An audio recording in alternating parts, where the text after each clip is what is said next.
Hi, Bob Moore here from emailhomes.ca and Venture Property Investments. Promised during the last Venture Home Review that I would discuss off-market purchases. And the reason I wanted to do that is because we just went through one and it wasn't really the best experience.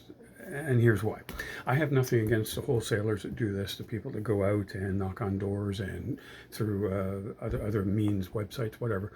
They find the type of buyer that doesn't want to work with a real estate agent, or perhaps they're very desperate and need help quickly, or sometimes they're even talked into it because these guys are good at what they do.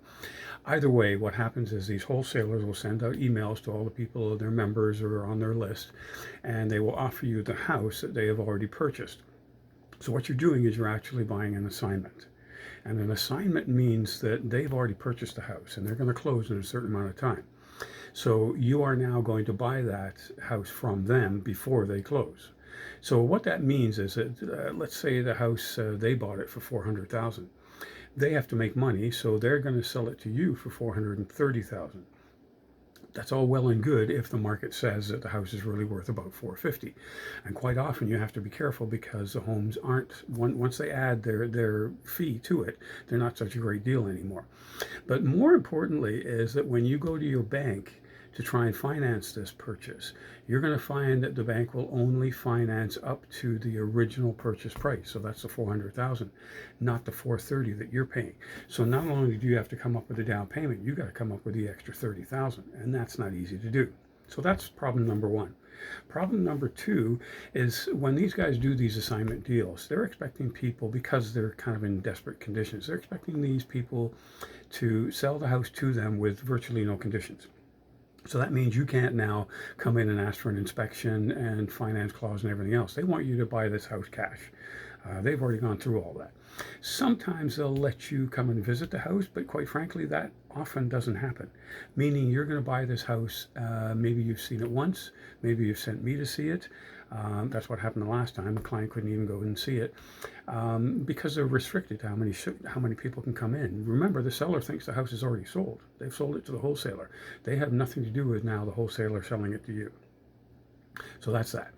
Thirdly, what we like to do when we purchase a house is have a long closing so that we can send in contractors, other people, door design people, drawing people, and get permits ready so that when you close, we can go. Well, for the same reason that mentioned just before, because the sellers have already sold it to the wholesalers and the wholesalers don't want you coming to visit the house a million times because that was part of the deal, it's almost impossible to get a contractor in to get drawings done, because if you recall, drawings can take up to 2 hours and no seller is going to allow you to come in when he wasn't pre-warned about this. So you're stuck with this house up until pretty much closing is when you can start doing the quotes and the drawings and everything else, which means you're going to carry that house considerably longer, up to a couple of months most likely, if it takes that long for permits. So they're not such a great deal because of this. Now, I don't knock the wholesalers. They're a great bunch of people. Some of them are my friends. Most are my acquaintances. And sometimes it is a good deal. But if you talk to people that have done this, you'll find that these are people that have lots of cash, are trying to turn these things quickly. They're probably flipping them. They're not doing what we do, buy and hold, because the homes are usually in pretty rough shape. That's why these people are desperate, or they're the type of people that don't want to work with real estate agents. It tends to be the type of person that really doesn't look after the house very much. So keep that all in mind when you're looking at these emails from the wholesalers. And the best thing to do is to ask your real estate agent, me or whoever else, what the comparables are in the marketplace. Because if that person bought the house for 400, sells it to you for 430, what if that's what it's really only worth on the MLS?